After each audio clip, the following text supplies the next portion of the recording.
В нашем Анабарском улусе Анабарская ТИК практически уже начала работать. Ну, по графику мы начинаем работать с 31 января.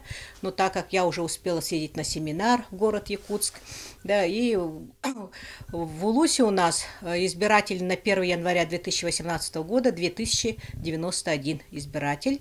Но так как у нас присутствуют промышленные предприятия, обычно где-то ближе к выборам мы досрочно охватываем вахтовиков, это где-то еще будет 1000-1500 избирателей прибавится.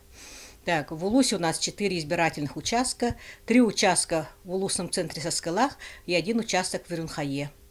Мы, ну, как всегда, значит, собираемся охватывать досрочным голосованием наших оленеводов, охотников, которые находятся в тундре.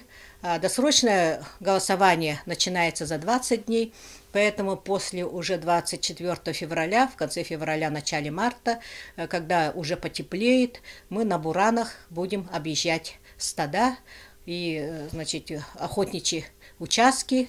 И помимо этого, значит, у нас находится метеостанция недалеко от Ирунхаи, в 50 километрах.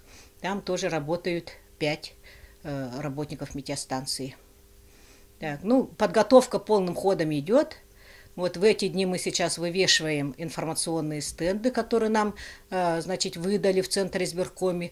Дополнительно, значит, по согласованию с главой Улуса Иваном Ивановичем Семеновым будут дополнительно изготовлены баннеры, растяжки, так, информационного характера.